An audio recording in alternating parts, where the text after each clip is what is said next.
Comenzamos la segunda sesión del ciclo Posverdad Debate. La primera sesión tuvo lugar el día 24 de marzo, que coincidió además con el Día Internacional de la Verdad, y entonces celebramos las dos cosas simultáneamente. Hoy, en aquella ocasión, la primera sesión de este ciclo fue dedicada al tema de posverdad y comunicación. Hoy lo dedicamos al tema de la dimensión psicológica de la verdad, de la posverdad, psicología y posverdad. Esta segunda sesión forma parte de un ciclo más amplio que está programado para 2 años, con una sesión cada 2 meses, dedicada a cada una de ellas a una dimensión distinta de lo que es un fenómeno único, pero complejo y plural y diverso. Y por eso queremos en este ciclo pues abordarlo desde perspectivas disciplinares muy distintas, pero que en esta problemática son complementarias, y lo queremos hacer además con profesionales de cada una de esas disciplinas. En este caso, al difundir al público estas sesiones, pues queremos también de alguna manera transferir a la sociedad tanto conocimientos y saberes específicos por parte de los profesionales de cada una de estas disciplinas, como también reflexiones y problemas que quedan en el aire porque no se pueden dejar resueltos, y también pues queremos transferir propuestas de alternativas en la medida en que seamos capaces de difundirlo. Esta es una dimensión, digamos, de difusión de este proyecto. Habrá otras actividades también de difusión en publicaciones de diverso tipo y demás. Bien, hoy vamos con la dimensión de psicología y posverdad. Para eso, pues, para abordar esta temática contamos con un equipo de profesionales de la psicología, coordinado por Ángel Sánchez Rodríguez, de la Universidad de Salamanca, y el resto del equipo: Roberto Muelas Lobato, de la Fundación Neuroárabe de Altos Estudios de Granada, Laura Torres Vega, de la Universidad de Granada también, y Marisol Beato, de la Universidad de Salamanca. El grupo lleva ya pues meses trabajando en esta temática. Se han puesto de acuerdo, se han coordinado, han trabajado conjuntamente, y ahora aquí lo que van a hacer va a ser una exposición muy resumida, muy breve, de lo que han ido pues estudiando, pensando, reflexionando, para que eso dé pie a una discusión posterior. Como tenemos, la reunión está programada para 1 hora y media, para que no se haga demasiado larga, entonces queremos pues ocupar relativamente poco tiempo en una exposición breve de cada uno de los miembros, y el resto del tiempo pues dejarlo para que se puedan plantear preguntas y discutir acerca de los temas que vayan saliendo por parte de todos los participantes. Esta sesión se va a grabar y a poner al público, lo cual quiere decir que todo el que participe en la discusión, sea hablando o escribiendo en el chat o demás, pues implícitamente da su permiso para que esto luego se grabe y pueda estar al público. Bien, entonces dejo la palabra a Ángel Sánchez Rodríguez para que él vaya orientando y coordinando un poquito el resto de la reunión. Bueno, muchas gracias Juan Antonio por la presentación y por la coordinación de todo, digamos, de todo el proyecto y de estas sesiones de debate. Y bueno, de nuevo un poco reiterar mi agradecimiento tanto a Ana como a Raúl, que están gestionando, a todos los participantes y sobre todo pues esto a Laura, a Roberto y a Marisol, ¿no? Por estar aquí preparando esta jornada, ¿no? Yo creo que, bueno, voy a compartir la pantalla para que se...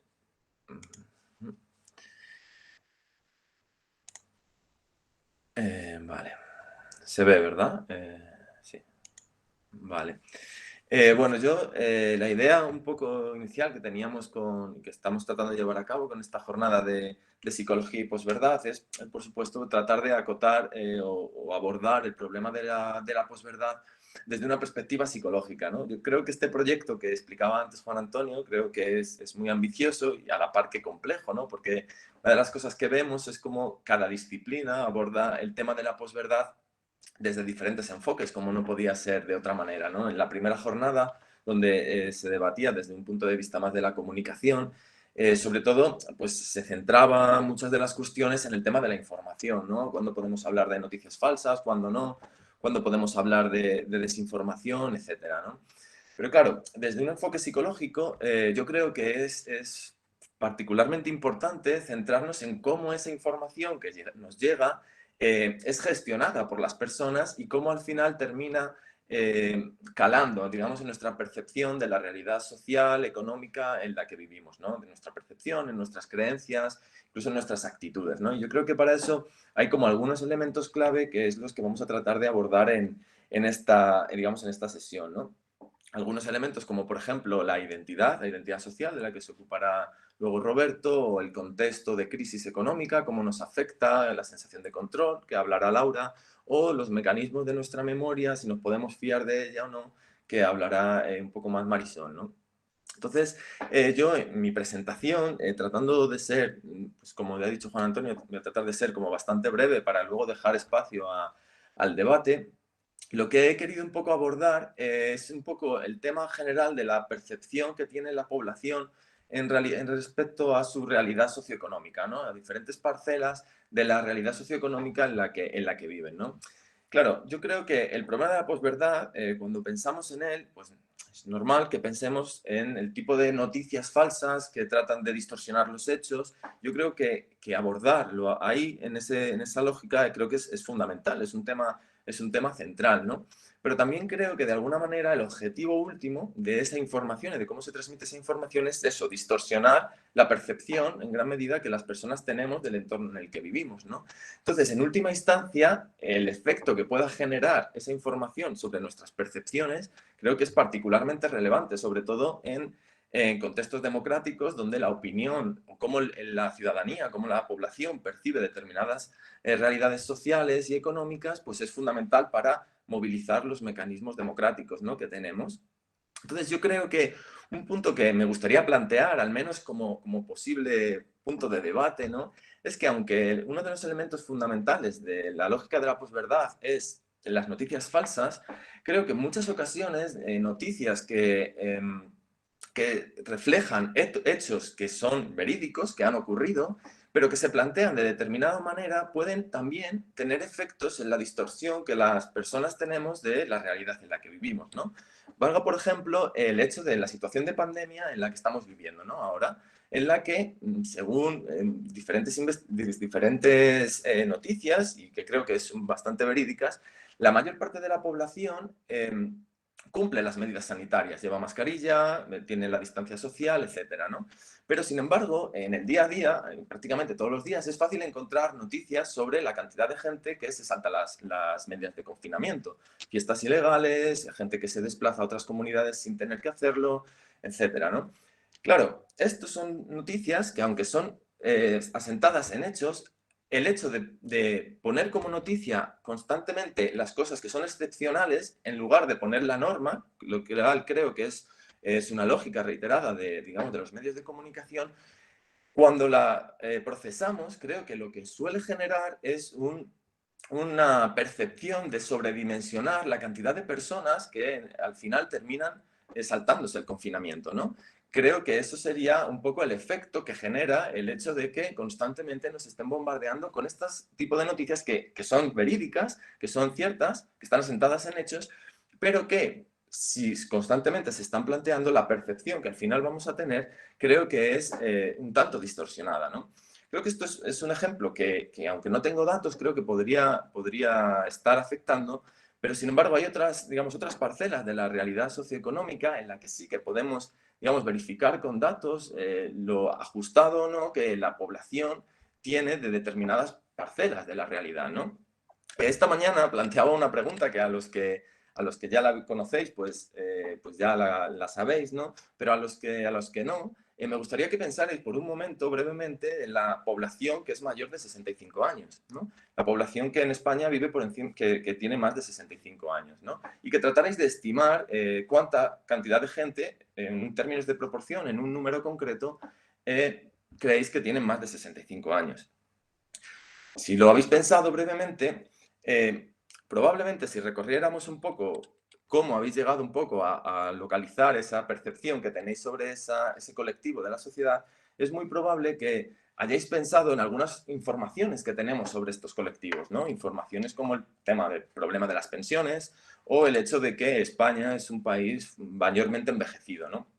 El hecho de recuperar esta información con una relativa facilidad activa algunos mecanismos que conocemos desde la psicología, que son mecanismos heurísticos que nos llevan a tratar de llegar a determinadas conclusiones de una forma rápida, ¿no? Si tenemos accesibilidad a esta información, quiere decir que si hay información sobre este colectivo, será porque este colectivo está bastante presente en nuestra sociedad, con lo cual es muy probable que sea un porcentaje alto, ¿no? Si además consideramos que la población española está envejecida, pues ya diremos que en principio serán muchos y luego ya ajustaremos, ¿no?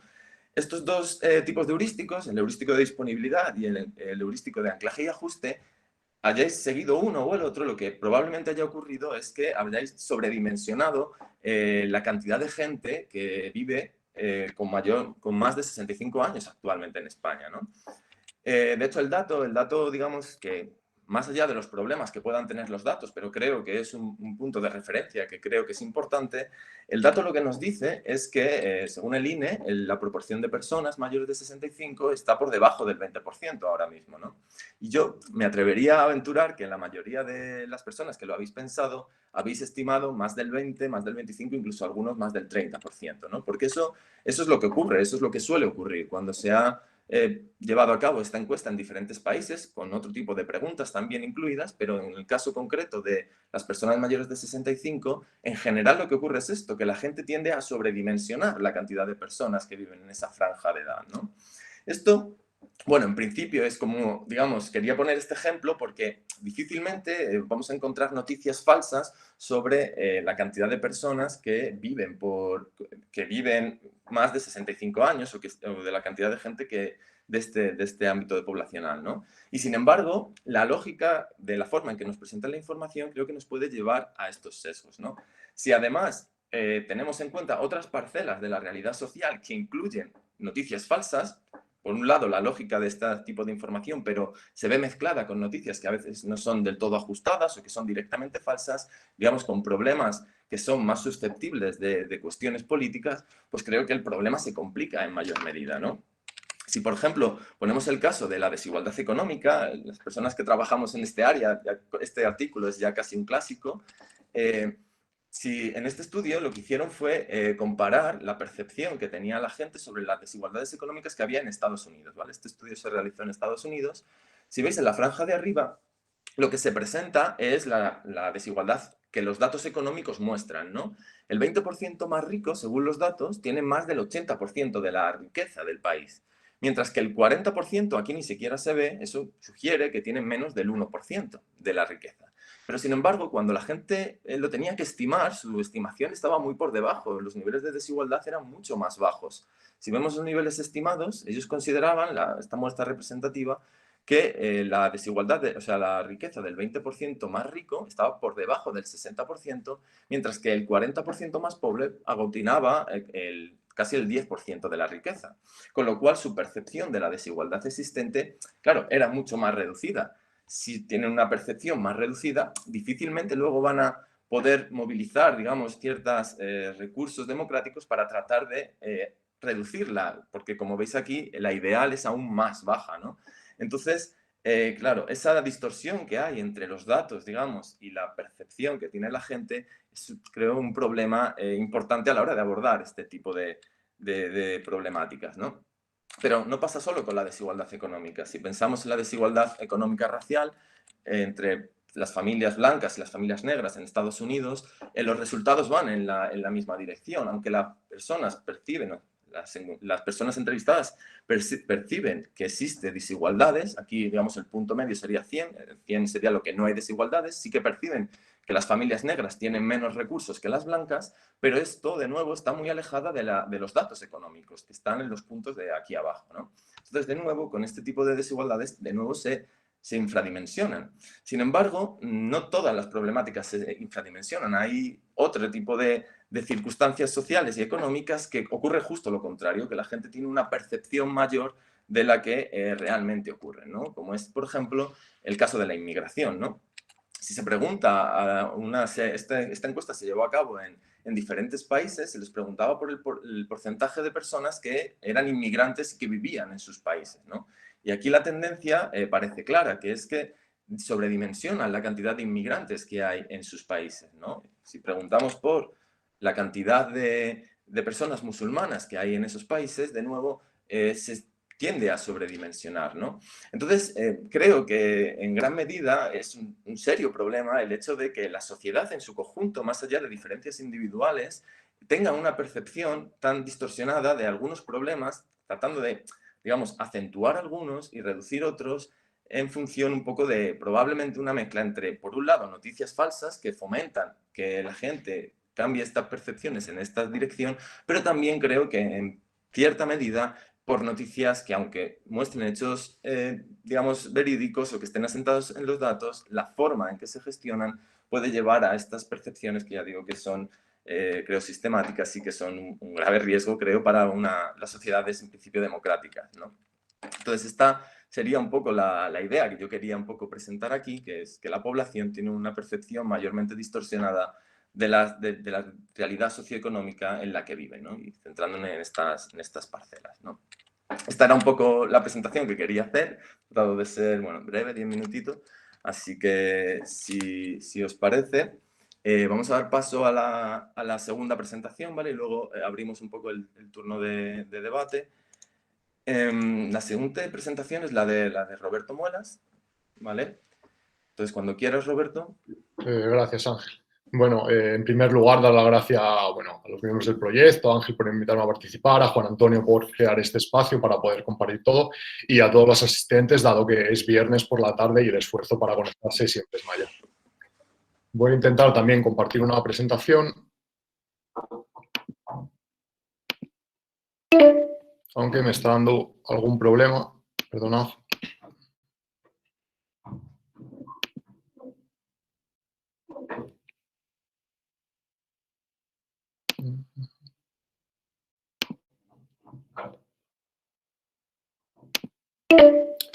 Creo que no voy a poder compartirla, así que si no os importa lo voy a hacer hablado, que es más rápido. Bueno, yo voy a hablar un poco de la perspectiva social, de la identidad social, como comentaba Ángel antes, ¿no? Partimos de lo que se conoce como la perspectiva o la aproximación a la identidad social, que integra dos teorías. La primera teoría sería la teoría de la autocategorización y la segunda sería la teoría de la identidad social.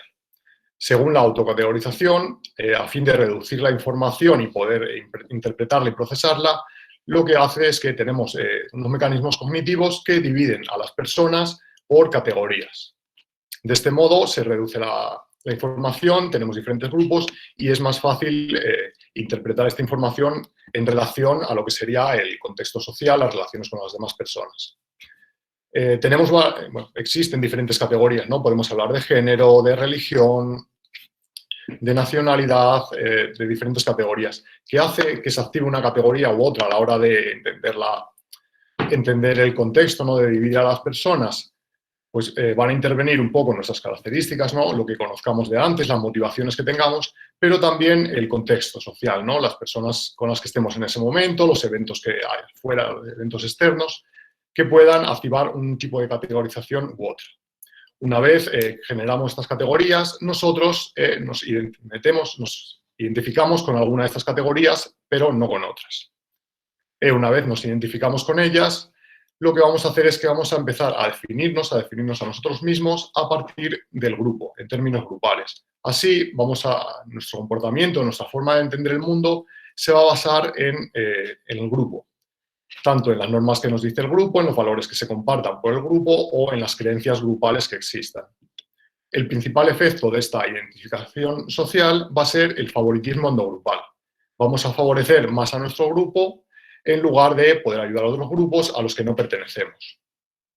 Además, dado que esta identificación social hace que nos definamos en términos grupales, también vamos a compararnos con otros grupos para evaluar un poco la situación de nuestro grupo, el estatus que tiene nuestro grupo. Siempre nos vamos a evaluar con grupos que sean relevantes, ¿no?, en la categoría en la que estemos evaluando, y el resultado de la evaluación va a ser que nuestro grupo tiene mayor o menor estatus, y dependiendo de cómo sea ese estatus vamos a usar diferentes estrategias para mejorar el estatus o mantener el estatus respecto a los otros grupos. A grandes rasgos, esto sería lo que se conoce como la perspectiva de la identidad social.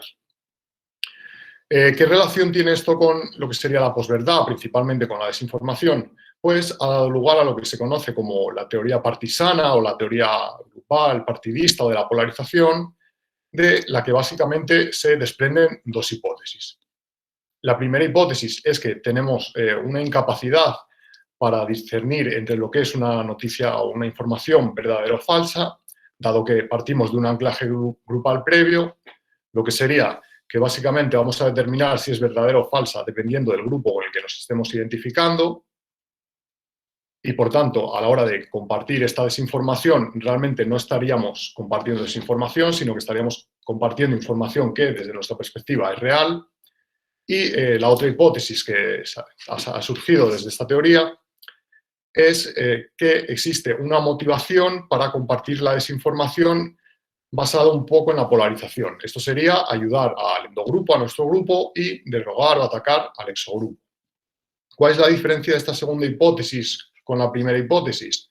Pues la principal diferencia es que en este caso compartiríamos la desinformación a sabiendas de que es desinformación. Es decir, haríamos una evaluación pertinente, veríamos qué es desinformación, que es completamente falsa, pero aún así la compartiríamos porque existe esta motivación grupal de beneficiar, de favorecer a nuestro grupo. Diversos estudios han valorado estas teorías, sobre todo usando redes sociales, principalmente Twitter. Por ejemplo, un estudio de Penn y Cookie-Rank en el 2020, u otro de este año de Osmundsen y colaboradores, y los resultados que se han encontrado es que a la hora de evaluar la información, de ver si la información es verdadera o falsa, la identidad no afecta tanto. Hay otros factores que importan más que la identidad. Es verdad que una noticia nos la vamos a creer más dependiendo si, por ejemplo, la fuente es alguien que consideramos que pertenece a nuestro grupo o es un miembro prototípico e importante de nuestro grupo, pero parece ser que lo que más distorsiona esta percepción de lo que es verdadero o falso es lo que mencionaba Ángel, ¿no? Estos heurísticos que distorsionan la realidad, heurísticos y sesgos. Además de esto, otro factor que tiene más impacto que la identidad social viene a ser el procesamiento de la información. Seguramente os suene, si hablamos de Kahneman, los dos tipos de pensamiento rápido, pensamiento lento, un pensamiento más automático frente a uno más lento, en el que hay más deliberación, más razonamiento. Y lo que nos viene a indicar es que cuando la gente usa un pensamiento rápido, no se detiene a valorar la información, parece creérsela más y aceptar más información como falsa como si fuera verdadera. No tanto la hipótesis grupal.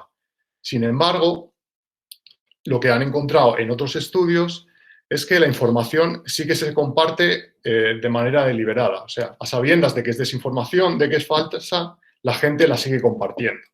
Por tanto, parece de las dos hipótesis que mencionaba antes, la segunda parece ser la que más apoyo tiene. La gente valora la información, ve que esta información es falsa, pero la sigue compartiendo. Claro, aquí podríamos buscar un poco qué motivación de las dos que mencionaba antes importa más. El favorecer al grupo o el derogar al exogrupo, al grupo al que no pertenecemos. Lo que se ha visto es que, sobre todo discutiendo sobre política, en el contexto político, lo que se busca más es derogar al exogrupo. O sea que la gente comparte la información para atacar al otro grupo, principalmente antes que para beneficiar al propio grupo, aunque es verdad que las dos están relacionadas. Resumiendo un poco, a la hora de evaluar la información, van a afectarnos estos sesgos, ¿no? El tiempo que dediquemos a valorar, a razonar sobre la información, y aún así, aunque realmente la valoremos adecuadamente y veamos que es verdadera, vamos a compartirla siempre y cuando haya una motivación, ¿no?, o persigamos un objetivo que sea atacar a otro grupo. ¿Qué efecto tiene esto a nivel social? Lo que se llama polarización política o, bueno, polarización social. Que dos grupos al final se anclan en posiciones muy diferentes y cuando empiezan a discutir sobre un tema no encuentran puntos comunes. Pues cada uno defiende una posición muy diferenciada y nunca van a llegar a estar de acuerdo. Hace solo unas semanas salió un estudio en el que evaluaban esta polarización política en diferentes países de contextos más bien occidentales y España, como podéis imaginar, era uno de los países con mayor polarización. Es verdad que el estudio se ha criticado un poco porque era a nivel político, no es lo mismo en Estados Unidos con dos grandes partidos mayoritarios que en contextos como en España, donde puede haber más partidos con mayor peso. Aún así, creo que vivimos en un contexto, ¿no?, muy polarizado, sobre todo a nivel político, y bueno, esta identidad social es uno de los principales mecanismos que parece actuar a la hora de fomentar la polarización y compartir información falsa. Bueno, he sido bastante breve, pensando un poco en dejar debate, así que doy paso a mis compañeros y perdón por no haber podido compartir la presentación. Muchas gracias, Robert. Creo que más o menos se ha entendido bien, aunque no se ha podido compartir la presentación. Así que muchas gracias. Laura, entonces, si te parece, es la siguiente presentar. Así que cuando quieras, Laura. Vale, voy. He cambiado de formato, me he pasado a otro medio electrónico a ver si tengo más suerte ahora que esta mañana.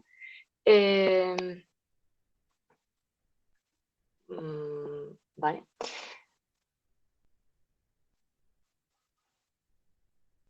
Vale, ¿se ve la presentación a pantalla completa? Sí, perfectamente. Vale, pues nada, lo dicho, si tengo problemas con el sonido o algo, pues me avisáis.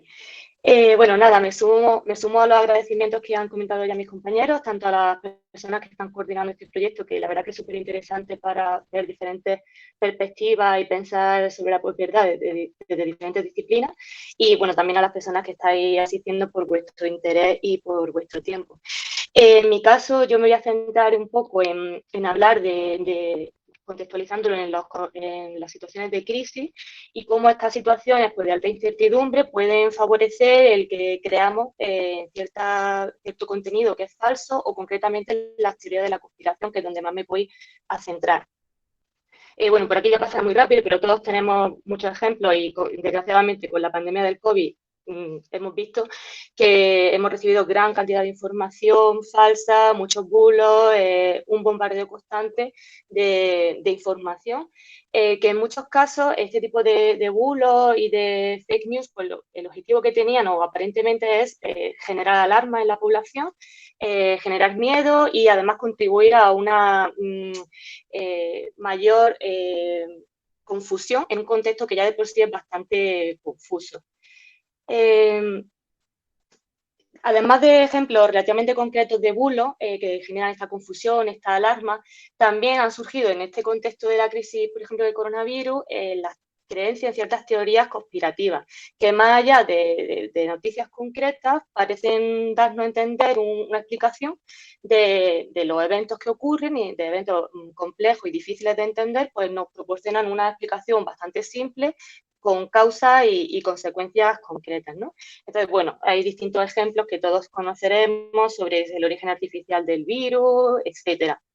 En algunos términos que vamos a ver a lo largo de la presentación, pues serían las teorías de la conspiración, que se entienden, pues eso, como explicaciones de las causas de un evento social o político importante o complejo en base a que existe una trama secreta que está orquestada por dos o más personas o agentes poderosos.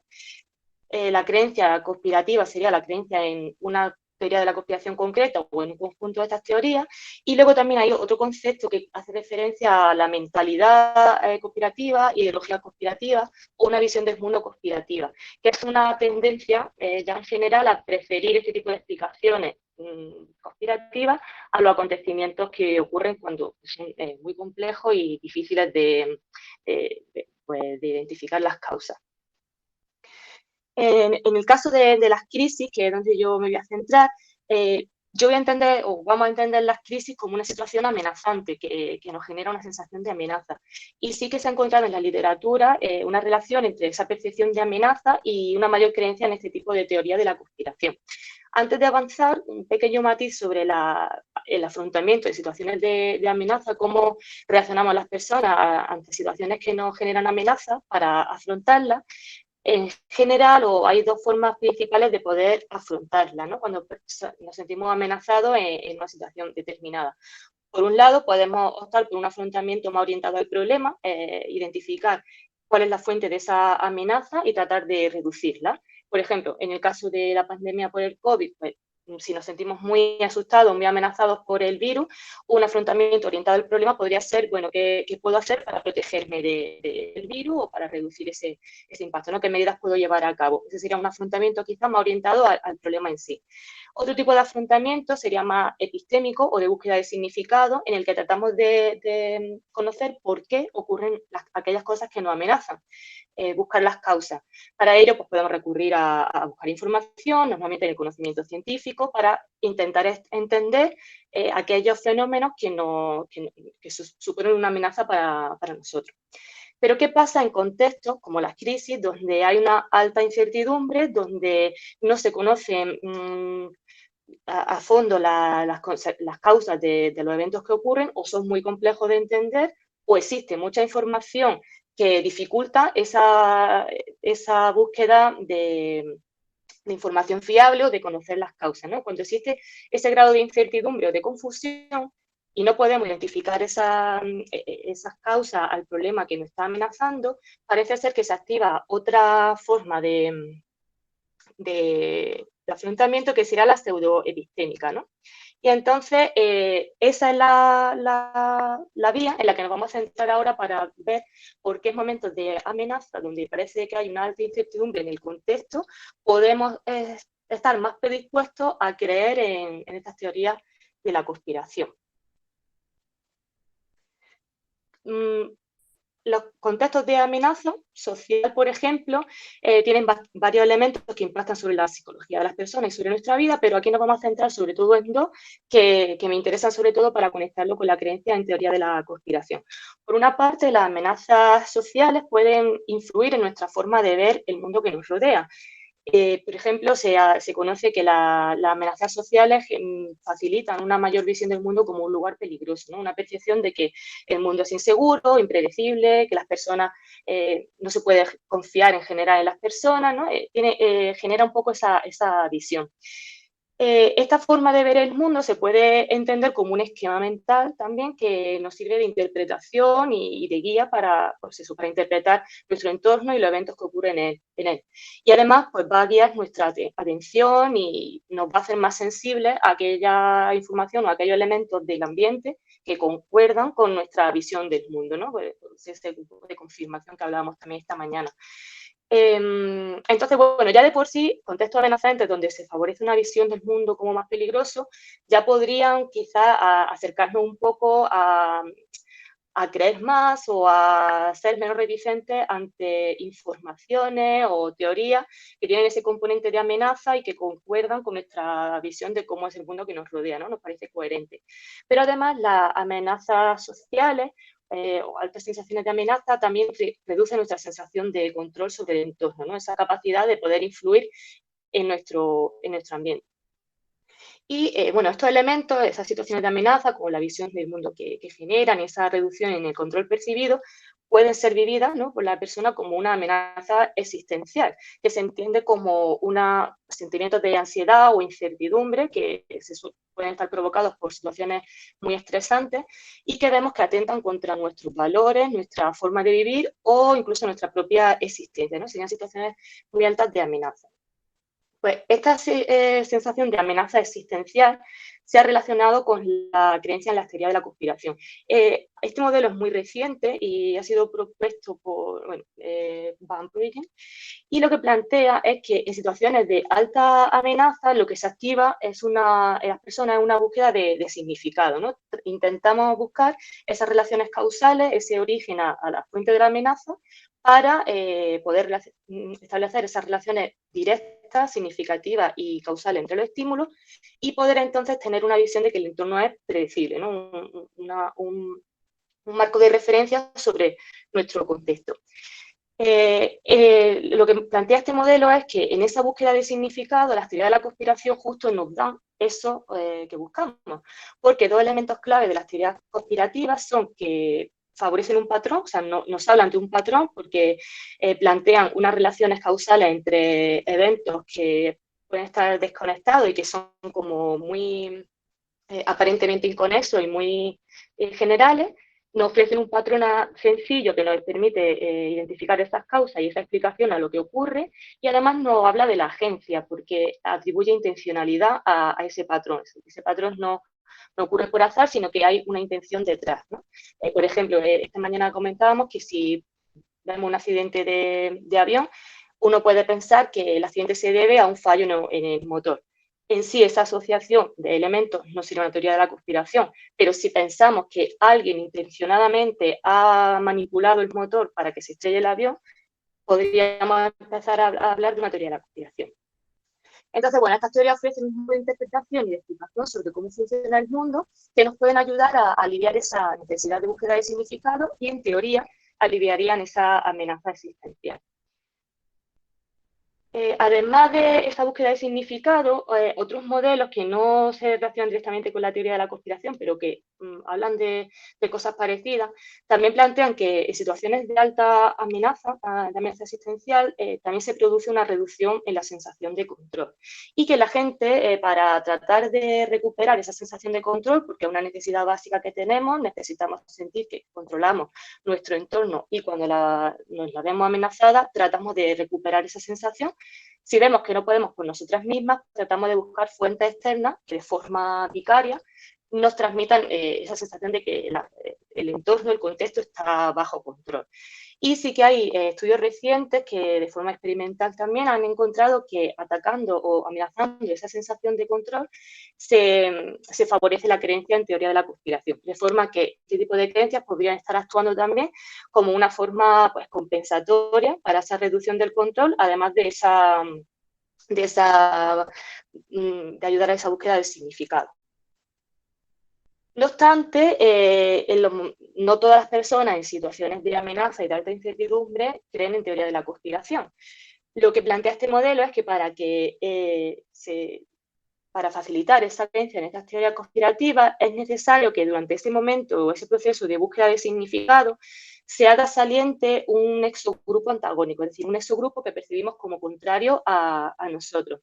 Aquí, pues, la verdad que tiene mucho que ver o es muy relevante lo que ha estado comentando Roberto sobre las identidades y la polarización grupal, ¿no? Porque en la medida de que se hace más saliente esa división entre grupos y se encuentra un grupo al que poder atribuir todos los males que me están pasando, es más fácil que se crea en teoría de la conspiración que pongan además estos grupos como culpables de lo que nos ocurre o como los que están orquestando ese mal, ¿no? Entonces, bueno, ese sería como un detalle importante de que en ese proceso de búsqueda de significado es necesario que se hagan salientes estas categorías o estos grupos contrarios a nosotros, y para poder así favorecer la creencia en las teorías de la conspiración. Y bueno, curiosamente o irónicamente, lo que el modelo plantea y lo que la mayoría de la investigación que hay reciente parece que estar apuntando es que las teorías de la conspiración pues no ayudan a disminuir esta amenaza existencial, que fue lo que en principio la originó, sino que todo lo contrario, incrementan esta mayor amenaza existencial, dando lugar a un círculo vicioso que al final puede dar lugar a una mentalidad conspirativa, ¿no? Como una tendencia a percibir o a referir este tipo de relaciones causales. Sí.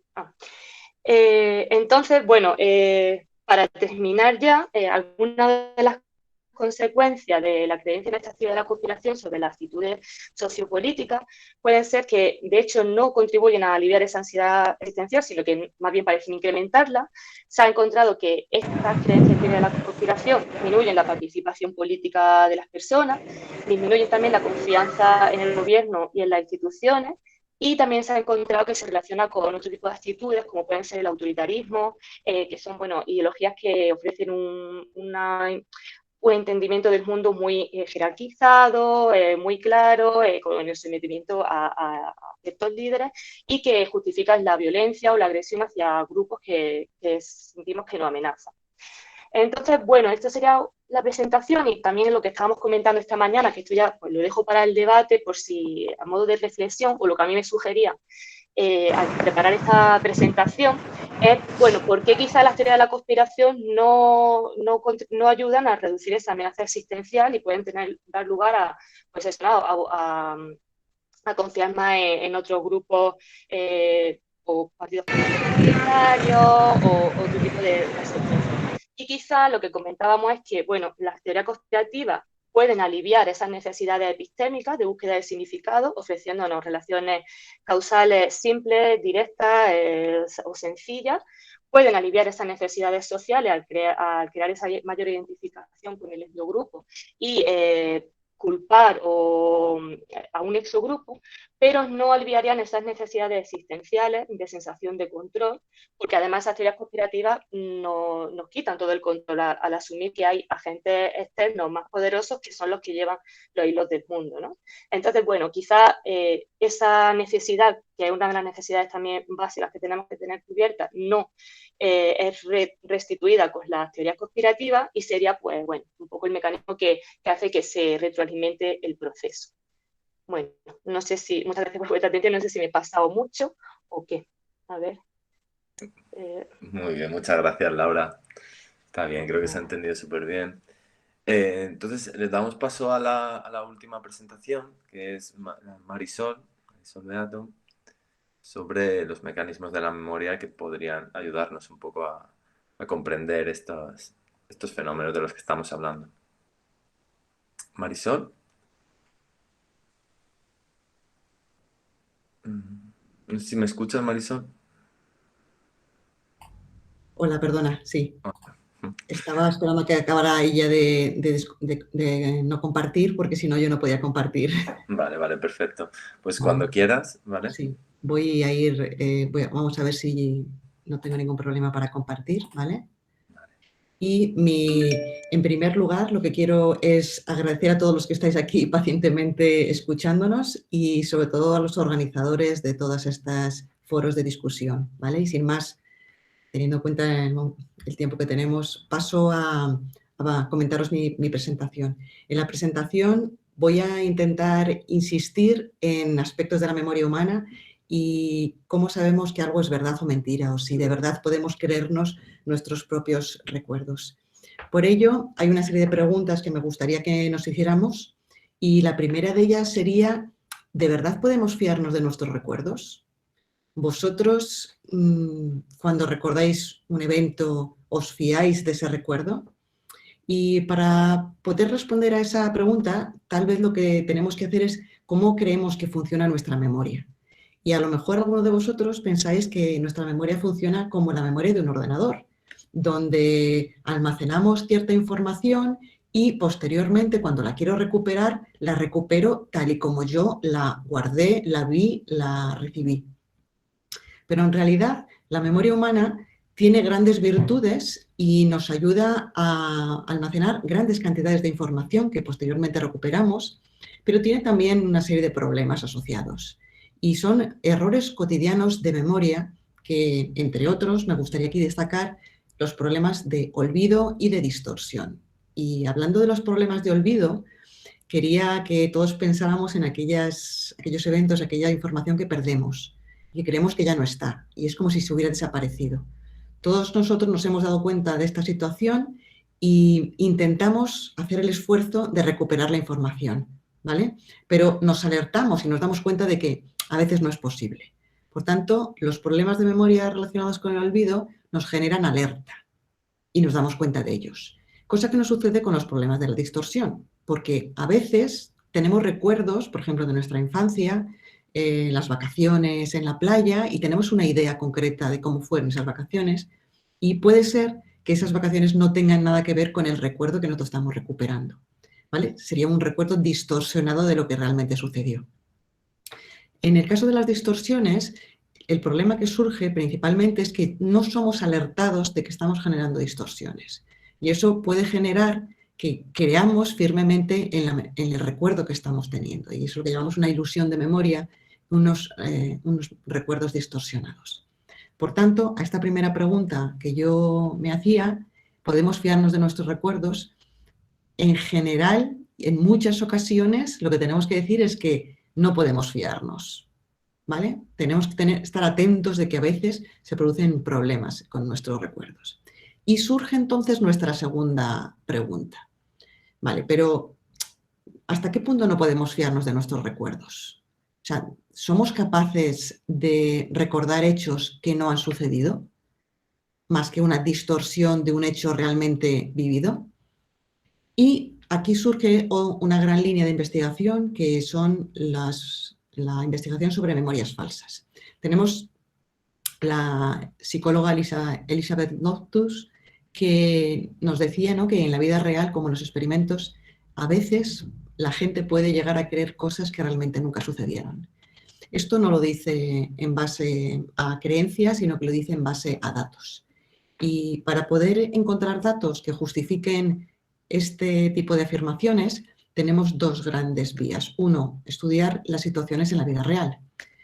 En este caso, estudiando las situaciones de la vida real, he querido poner un par de ejemplos y lo que sucede en ocasiones es que cuando la fuente que nos da la información es una fuente creíble, al final llegamos a creernos un recuerdo, una memoria que no existió. En esta investigación que os pongo aquí, se intentó implantar un recuerdo falso que era el que una persona se había perdido en un centro comercial. Se le dijo a los participantes que su hermano mayor les llevó al centro comercial y que allí se vivieron momentos dramáticos y de alguna manera es una memoria traumática porque el niño se perdió. Bueno, después de darle esta información, lo que se le intentaba pedir era si recordaba detalles de este evento y de otros, ¿no? En este caso concreto, lo que encontramos es que el 25% de los participantes llegó a recordar detalles importantes y sistemáticos de este evento ficticio, que en realidad no sucedió. Lo mismo sucede con otras investigaciones en las que han intentado implantar un recuerdo en el primer día de vida. ¿Vale? A los participantes se les hace creer que tienen unas capacidades cognitivas especiales y que esas capacidades cognitivas especiales encajan con el hecho de haber sido estimulados tempranamente en los primeros días de vida en el hospital. ¿Vale? Entonces se les hace creer que en ese año en que ellos nacieron hay muchos hospitales que ponían móviles encima de la cama de los niños y se va a intentar recuperar esa memoria del primer día para ver si son capaces de recordar el móvil encima de ellos. Bueno, pues en diferentes condiciones en este experimento, en torno a un 50% de los participantes acaba por decir que recuerdan el móvil encima de su cuna el primer día de vida, cuando evidentemente también era un recuerdo falso. Claro, intentar estudiar las memorias autobiográficas siempre es un problema porque pueden surgir detalles que no controlamos. Por eso pasamos a estudiar las memorias en el laboratorio. Y en este sentido hay un paradigma que se llama paradigma DRM, por los autores que lo han propuesto, que consiste en presentar una serie de palabras para que las personas las estudien, como las que aparecen aquí a la derecha. Todas ellas están relacionadas semánticamente con la palabra que llamamos palabra crítica de iglesia, y lo que sucede es que al final las personas, cuando en una prueba de memoria se les pregunta por esta palabra iglesia, dicen sí, esta palabra yo la estudié, cuando en realidad no la estudió. En este caso, en la investigación que llevamos a cabo, el 81% de las personas se confundió erróneamente diciendo que la palabra iglesia sí que estaba en la lista de estudio cuando en realidad no lo estaba.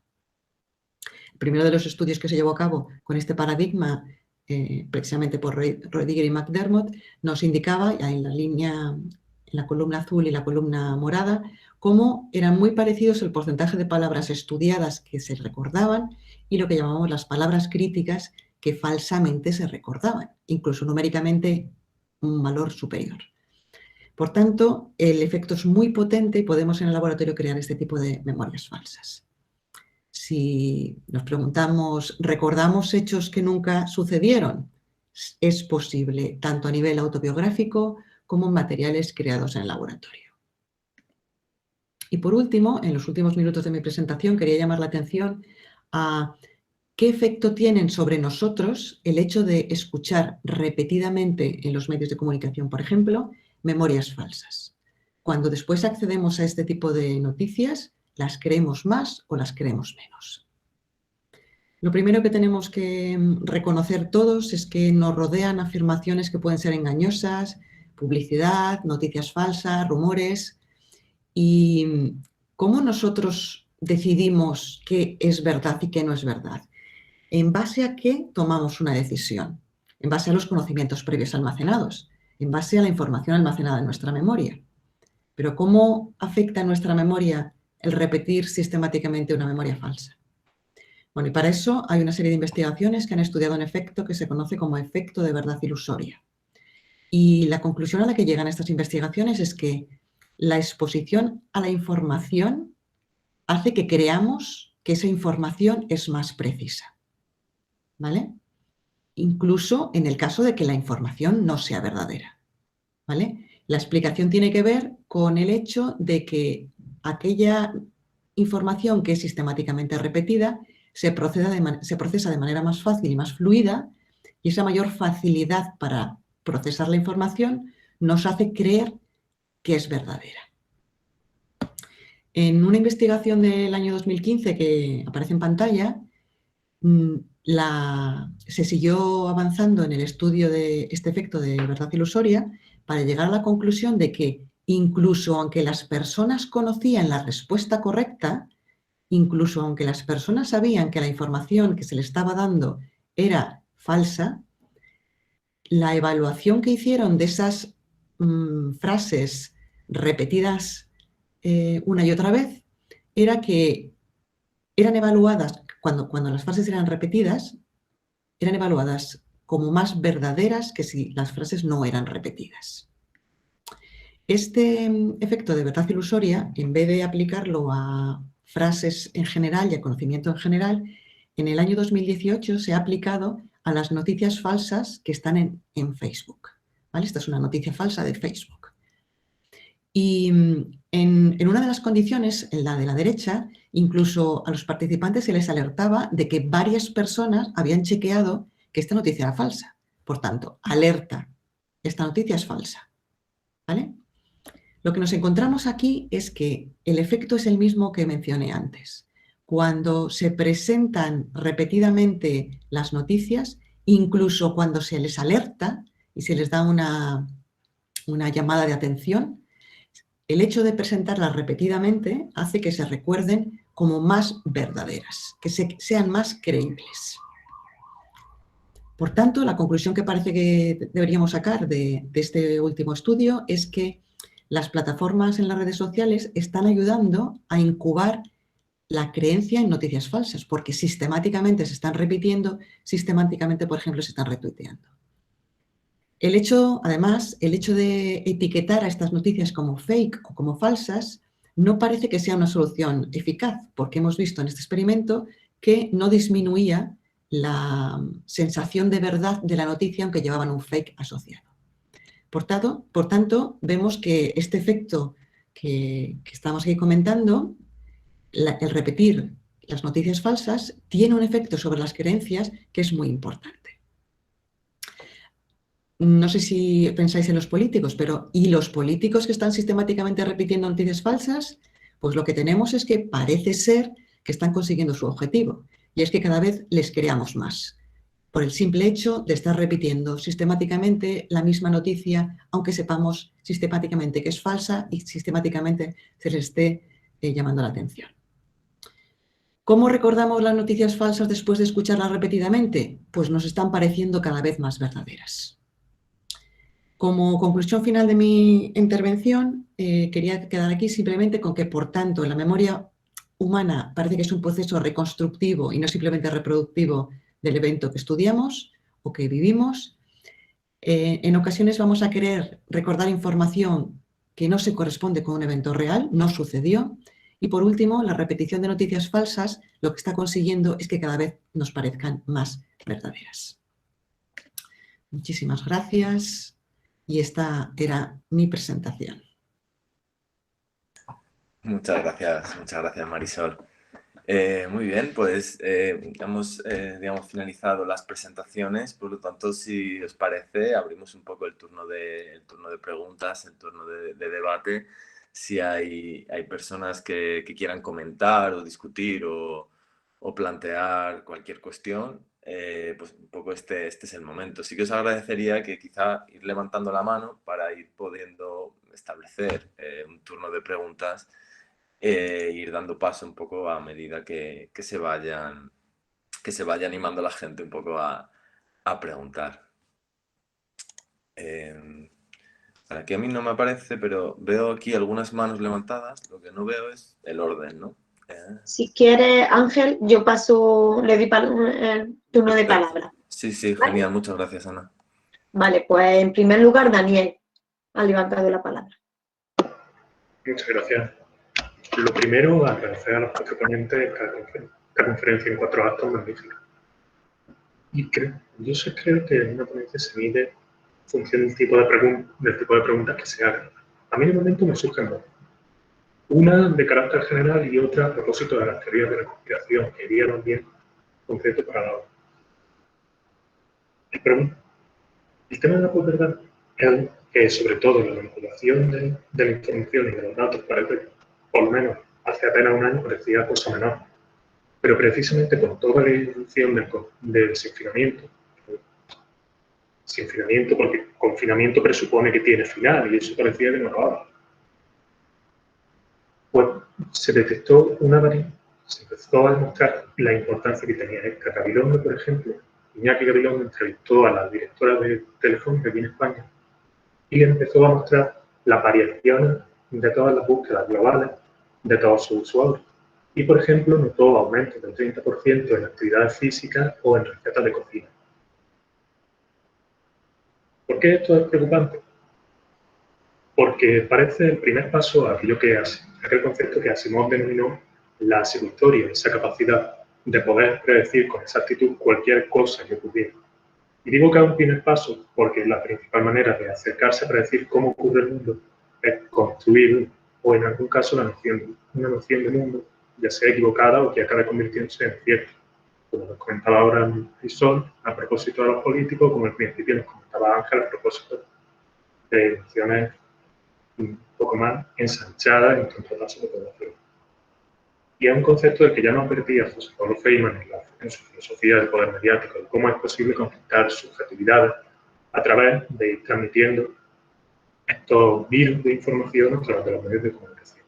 Por tanto, la pregunta global sería, ¿es posible ejercer algún tipo de resistencia ante todo este tipo de constitución de maneras de existir el mundo?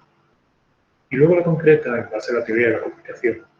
Suponiendo que mi primera pregunta pues, tuviera una respuesta afirmativa, ¿es posible que en las teorías de los partidarios de las teorías de la conspiración operara una suerte de contrafaso? Por lo cual, precisamente, serían más factibles de defender una teoría detectiva aquellos que se sientan como más olvidados, como que tengan una sensación de vacío y de irrelevancia mayor que otros. Muchas gracias. Sí, muchas gracias, Daniel. O sea, se escuchaba un poco regular, ¿no? Pero si te he entendido, bien, la primera pregunta, ¿no? En general, era si existe alguna forma de resistencia, ¿no? A estos poderes mediáticos que de alguna manera distorsionan mucha de la información que tenemos, ¿no? Esa, digamos, era la primera pregunta, ¿no? Bueno, yo creo que esa es la gran pregunta, ¿no? De cómo podemos hacer como para enfrentarnos, ¿no? A estas dinámicas, ¿no? Yo creo que en los ciclos que estamos haciendo dentro del proyecto de la posverdad se han planteado algunas cuestiones que creo que son importantes, ¿no? Por ejemplo, el tratar de trabajar en mayor medida el pensamiento crítico desde la escuela, ¿no? Creo que eso sería un elemento fundamental, ¿no? Pero como comentaba también esta mañana Roberto, hay momentos en los que, aunque tengamos pensamiento crítico, pues decidimos no usarlo porque preferimos sentirnos miembros del grupo antes que, pues, criticar al grupo y que nos pueda rechazar, ¿no? Por ejemplo, ¿no? Entonces, creo que aunque se puedan dar ese tipo de situaciones, el hecho de trabajar en el pensamiento crítico es una herramienta. Luego habrá que fomentar espacios donde esa herramienta se pueda usar en mayor medida, ¿no? Pero creo que es una, ¿no? Luego creo que otro de los elementos que también es fundamental es el ser consciente de todos estos procesos de los que estamos hablando, ¿no? Por ejemplo, de cómo funciona nuestra memoria, ¿no? Que nos explicaba Marisol, ¿no? Ser conscientes de que no nos podemos fiar tanto de la memoria como a lo mejor creemos, ¿no? O ser conscientes de que a lo mejor nuestras percepciones sobre la realidad socioeconómica en la que vivimos a lo mejor no están tan ajustadas y no tenemos que fiarnos tanto de lo que creemos a priori, sino que tenemos que investigar un poco más, ¿no? Yo diría un poco que esas son algunas estrategias, no son las únicas, ¿no? Y confío en que a medida que vayamos avanzando en el proyecto, pues vayamos desglosando otras, ¿no? Pero yo, como primera respuesta, diría un poco en esa dirección. ¿Sí? No sé si Laura quieres, por el tema de añadir algo. Sí, bueno, a la primera pregunta, lo que has comentado tú, pues nada, poco más que añadir porque, pues nada, de acuerdo, y eso es lo que más o menos hemos estado comentando también esta mañana. También en relación a lo que también comentaba Roberto esta mañana sobre que, claro, muchas veces ese pensamiento crítico puede crearte problemas con tu grupo porque no es la norma, ¿no? O lo habitual. También habían comentado algunas compañeras que quizás pues promover nuevas formas de identidad más, pues, o cómo debe ser un buen ciudadano, una buena ciudadana, y que apele un poco a ese interés por estar, o esa conciencia por estar bien informado, de qué manera y tal, podría pues, quizás ayudar a que se generen otras normas sociales, de forma que el estar bien informado y tener un pensamiento crítico sea lo que sea más aceptado en lugar de lo contrario, ¿no? Pero bueno, eso están así como reflexiones.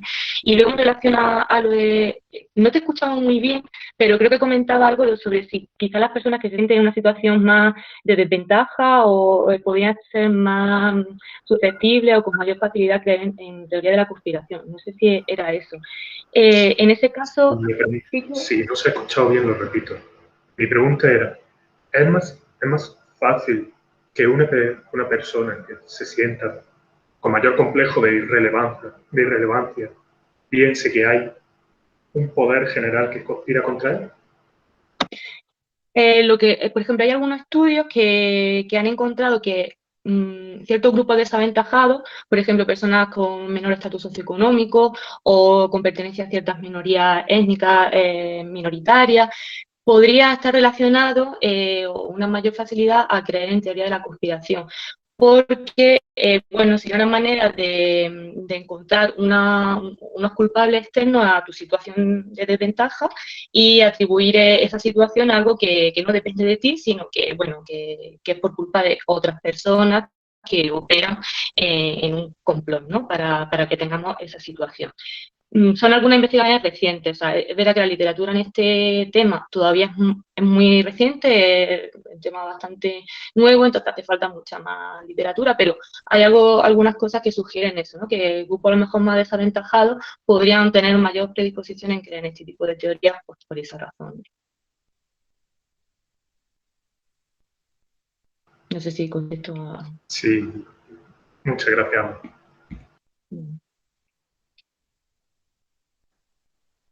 Bueno, pues le pasamos la palabra a Zoom Digital, que no sé muy bien quién es, el nombre que aparece en la página, en su...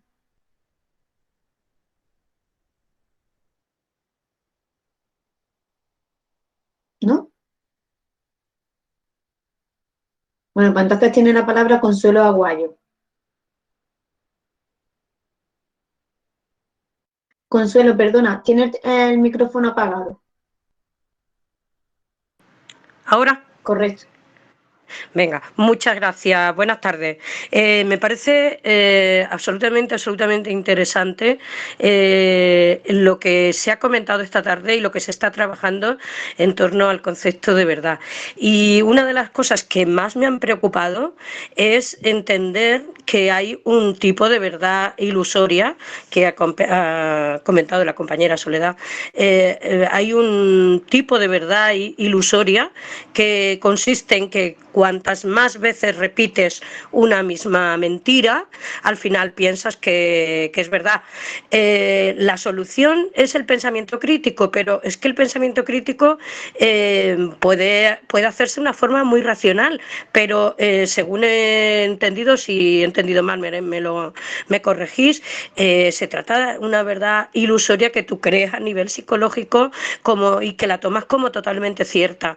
Es muy difícil luchar contra este tipo de verdad, porque el pensamiento crítico racionaliza, pero lo que no se puede racionalizar porque está interiorizado psicológicamente, no sé si hay herramientas para luchar contra ello. Está claro que la repetición, la novedad, todo eso fortalece la memoria, pero una memoria, memorizar lo que ya sabes con seguridad que es totalmente falso, es mucho más preocupante que el hecho de que se digan falsedades, porque si se dicen falsedades y agudizas tú el pensamiento crítico e intentas racionalizar aquello que sabes que es mentira, pues tienes un arma. Pero ¿qué armas podemos tener contra esta verdad ilusoria? Muchísimas gracias. Gracias. Si os parece, contesto a la compañera. Muchas gracias, Consuelo, por su intervención. Realmente ahí está la cuestión. La cuestión es la alerta que no nos genera cuando cometemos algún tipo de memorias falsas. Yo he estado dando datos de cómo es posible generar ese tipo de memorias ilusorias en el laboratorio, pero hemos visto que también en nuestra vida diaria y con la información que recibimos también podemos tener algún tipo de problema para detectar lo que es verdad o no. Aquí la cuestión, y yo creo que eso es importante, es el que seamos conscientes de que nuestra memoria no es tan buena como a lo mejor creemos que es. Es decir, cuando nos encontramos con una persona que dice recuerdo perfectamente cualquier cosa, yo lo pondría en duda. Y lo que solemos decir los investigadores de la memoria es lo que yo creo recordar es esto, pero a ver si alguien me ayuda para ver si recuerda lo mismo que yo. En el caso concreto de las noticias falsas y de la repetición, yo creo que eso tiene que ver un poco también con uno de los comentarios que hizo Ángel, y es poner siempre en duda lo que creemos de la realidad y de nuestros recuerdos, y de lo que creemos sobre el número de personas mayores de 65 años, como ponía en el ejemplo, ¿no? Y poner en duda lo que yo creo que estoy recuperando o lo que a mí me parece que es verdad. Y el simple hecho de ponerlo en duda me llevará a, aunque yo crea que es verdad, el hecho de ponerlo en duda me puede llevar a buscar información. Si yo no parto de la base de que lo pongo en duda, me lo tengo que creer. Y ahí me lo creo que sucedió, creo que es así, pero aún así lo pongo en duda y voy a buscar información. Y el hecho de conocer, y ahí es la importancia, ¿no? El hecho de cómo funcionan estos procesos psicológicos es importante porque te tienen que alertar. Y algunas personas se pueden sentir incómodas, ¿no? Y decir, pues es que de verdad, ¿cómo no voy a creer en mis memorias? Pero yo no me confundo. Se confunden los otros, pero yo no. Y el hecho simple de ponerme en duda yo a mí mismo me puede llevar a intentar controlar la situación, porque el efecto es tan potente que nosotros en el laboratorio queremos pararlo dando alertas a las personas y dándoles información, y no es posible pararlo de manera real. Por eso es importante alertar a las personas de que esto sucede. Sí, ¿puedo repreguntar o no? No quiero abusar de la palabra. Voy a simplemente decir que, bueno, que esta revisión continua de tu propia credibilidad, de tus propias creencias, introduce un dato un elemento de incertidumbre excesivamente duro dentro de tus propios principios, porque empezar a dudar crea incertidumbre. Esa revisión continua introduce un elemento de incertidumbre fuerte en tus propios principios y en tus propias capacidades. Es peligroso. Decir fake o decir bulo no tiene resultado, pero es que esa revisión continua de tu propia es duro también. Esa incertidumbre que se pueda crear, perdón por el abuso de la palabra. Muy bien, yo creo que aquí estamos presentes personas que piensan como usted, y no voy a mencionar nombres, ¿no? Pero estoy segura de que hay personas que piensan así, porque lo hemos compartido. Pero lo que tenemos que decir es que en la inmensa mayoría nuestros recuerdos son correctos. Y yo ponía un ejemplo, o sea, sabemos si estamos casados o no, sabemos cómo se llama nuestro marido, nuestra mujer, nuestra pareja, nuestros hijos. O sea, la información que recuperamos en general suele ser correcta y podemos confirmarlo claramente. Pero si hemos estado en una fiesta con unos amigos y 5 años después hablamos de esa fiesta, lo que nos puede pasar es que incluso pensemos que hay algún amigo que ha estado en esa fiesta y ni siquiera estuvo en esa fiesta. Y solamente nos damos cuenta de que nuestros recuerdos no son en detalle correctos cuando hablamos con los demás o cuando le preguntamos directamente y dicen, no, si yo estaba en mi casa que estuve malo. Y tú recuerdas perfectamente que estuvo contigo en una fiesta porque habitualmente va contigo a ese tipo de fiestas. Es un ejemplo sin más. Para decirnos, a veces sí que puede estar sucediendo esto y sucede más de lo que creemos. Por eso dudemos, no sistemáticamente, no de manera obsesiva. Seamos conscientes de que esto puede estar pasando, ¿no? Muchas gracias. Si alguien quiere intervenir o si Juan Antonio quiere sentirse acompañado en esta discusión.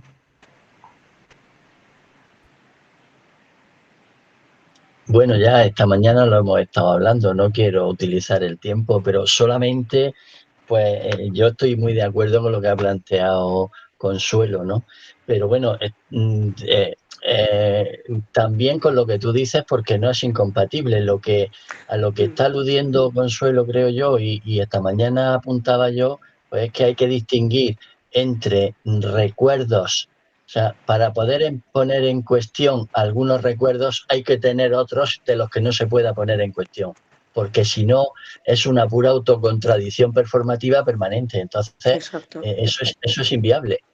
Pero tú estás de acuerdo en eso, es decir, no todo recuerdo, un principio de duda, pues, y más como filósofo, pues me parece mentalmente sano. Claro, claro. En general para todo el mundo, ¿no? Pero es lo que tú dices, eso no se puede convertir ni psicológicamente en una obsesión, ni filosóficamente en un principio absoluto. Duda, porque si no, entonces la vida es inviable, porque por lo que decíamos esta mañana, si a lo que tú has planteado aquí se le aplica ese mismo principio, tampoco podemos estar seguros de qué es lo que tú acabas de plantear, ni tú misma acerca de los datos, porque al fin y al cabo todo eso son recuerdos, ¿no? Y alguien ha dicho alguna vez, pues, que somos lo que recordamos, ¿no? Y eso en cierto modo es verdad, pero me parece absolutamente sano tener un cierto principio de duda y tener claro lo que tú dices, que tal y como tú lo planteas, a mí me parece incuestionable. Es decir, que nuestra memoria nos traiciona, que lo que se dice en otros términos, cada uno cuenta las fiestas según le va. ¿Eso qué quiere decir? Pues que respecto al pasado, tal y como ocurrió, cada uno lo recuerda con arreglo a elementos de carácter emocional, de carácter racional, de muchos caracteres, ¿no? O sea, que eso sí que me parece cuestionable, y tener claro que podemos tener recuerdos falsos me parece un principio de salud mental. De acuerdo, completamente. Muy bien, a mí me parece fenomenal que haya salido este tipo de discusión aquí gracias a la intervención de Consuelo, para también en este foro un poco aclarar que efectivamente estoy completamente de acuerdo con lo que acabas de decir, ¿vale? Muy bien, gracias. Vale, pues le pasamos la palabra a Zoom Digital, que la tiene levantada, no sé si quiere intervenir. Sí, hola, buenas tardes. Es que había perdido cosas de estas de la informática, he perdido el audio y me he salido y he vuelto y me he perdido la intervención de Consuelo. Muy rápido, agradeceros a los 4 ponentes de hoy y bueno, al coordinador, a Juan Antonio, por esta transferencia a la sociedad tan interesante. Y yo creo que habéis tocado hoy temas básicos, ¿no? Para entender desde la psicología toda esta era en la que estamos. Entonces, me gustaría simplemente recalcar 2 cosas y luego hacer un par de preguntas.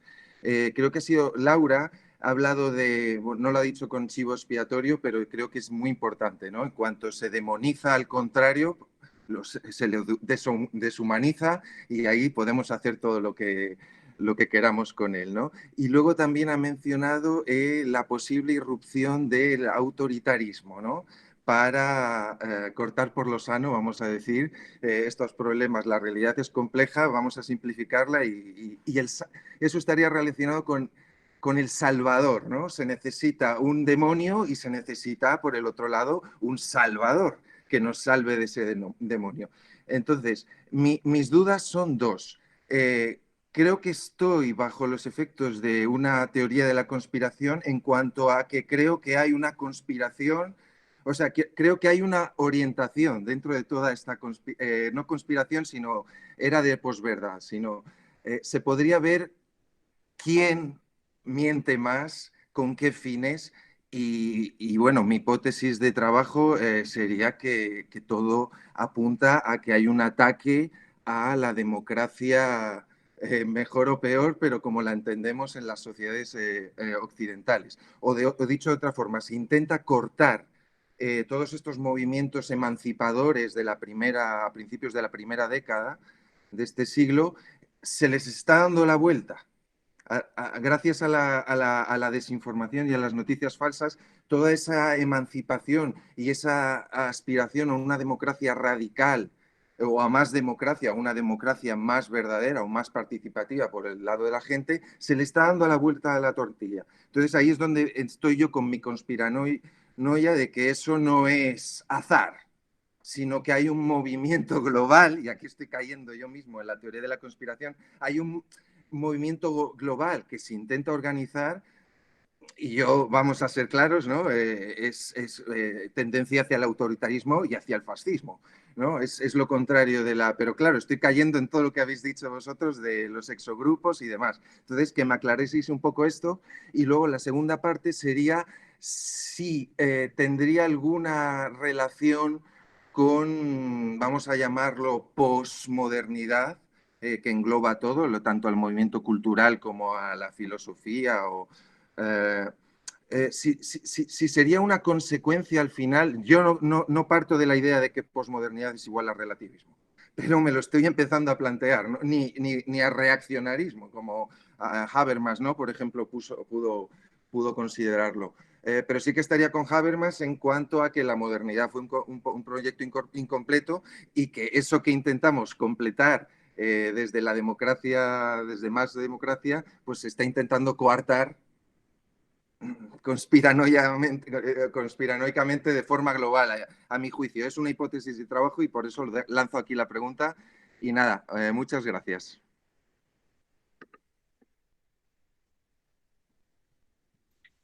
Bueno, pues contesto yo en primer lugar, si os parece.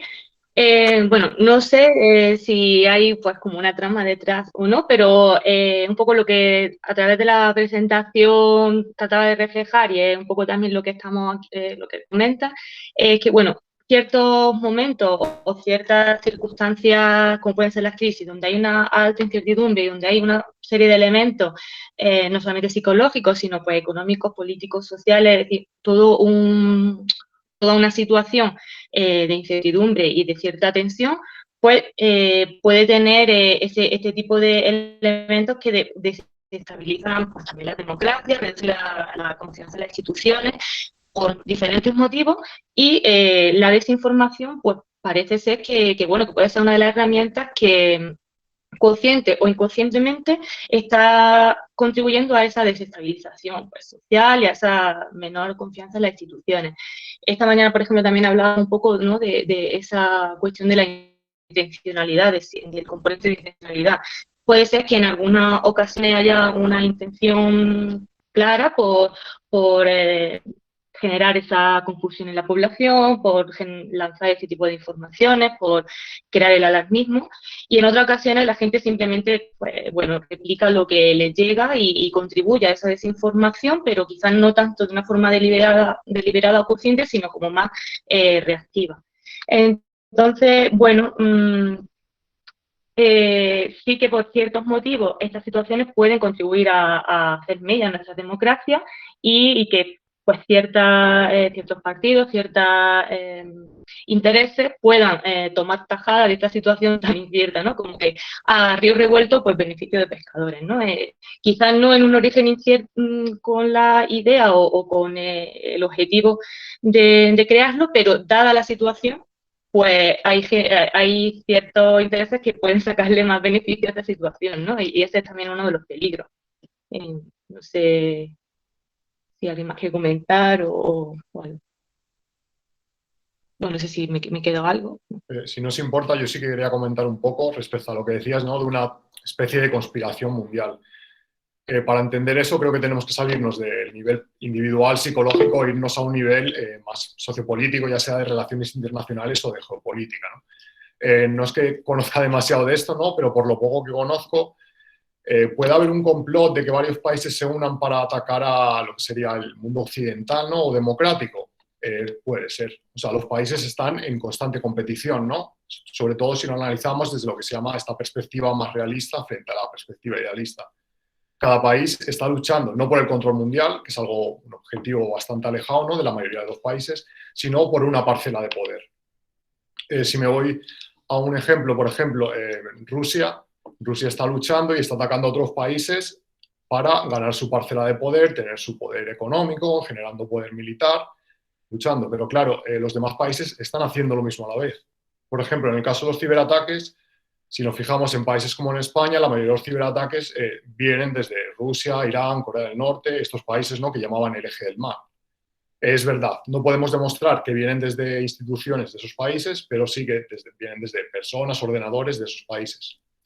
Claro, ahí podemos caer en el error de pensar que eso solo lo hacen estos países hacia nosotros y no darnos cuenta de las estrategias, igual no tan vistosas, tan coercitivas, pero los países occidentales también están atacando a estos países, ¿no? Entonces podemos entenderlo un poco de esta lucha continua entre los países en el que se van dando alianzas, ya sea en base a la ideología que tienen o a los intereses que tienen en el momento, ¿no? Hemos visto en ocasiones, sobre todo con Trump, apoyar a Rusia, ¿no? Dos ideologías que a priori no deberían poder relacionarse entre ellos, ¿no? Entonces es una especie de competición, como digo, en base a ideologías u objetivos en la que compiten estos países. Clamar una conspiración mundial del todo me parece como demasiado exagerado, ¿no? Aunque sí que se va a dar esta lucha entre países, cada uno con sus técnicas y con las posibilidades que pueda y dentro de los objetivos que persiga, ¿no? No sé si respondo un poco a tu pregunta.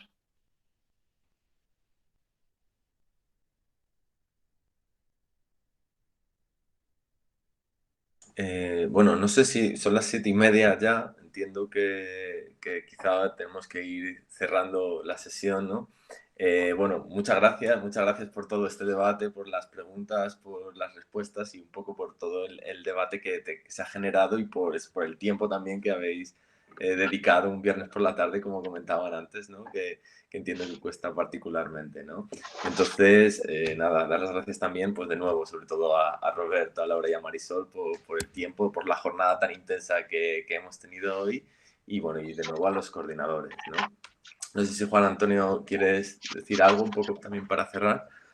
Bueno, pues nada, termina aquí lo que es la segunda sesión del ciclo de posverdad debate que está promovido, es una de las actividades de la Cátedra de Filosofía Leibniz de la Universidad de Granada y todo este proyecto está planteado y desarrollado en la página web de la cátedra, que es leibniz.es, por si alguien quiere entrar o quiere mirar. Dar las gracias de nuevo pues a los 4 miembros del equipo de psicología que la verdad es que han hecho un muy buen trabajo y yo creo que el resultado se ha visto. Gracias también a Ana Ramírez y a Raúl Linares que han controlado esto para que funcione técnicamente bien y gracias a todos los que han asistido por estar aquí, por su tiempo, espero que haya sido de interés y decir pues que la próxima sesión de este ciclo tendrá lugar el día 18 de junio. Enviaremos información y difundiremos la convocatoria de la sesión pues por todos los medios que tengamos a nuestro alcance y en todo caso para los que han estado aquí si quieren alguna información o si quieren recibirla de manera segura, pues pueden escribirnos. Ana Ramírez ha puesto en el chat su dirección de correo electrónico y ha puesto también la dirección de la página web de la Cátedra Leibniz. Entonces, pues a ese correo, si alguien quiere preguntar algo o quiere alguna aclaración o simplemente quiere que tomemos nota de su dirección para asegurar que va a recibir la información sobre este ciclo cuando sean las próximas sesiones y demás, pues nos puede escribir ahí y estamos a disposición.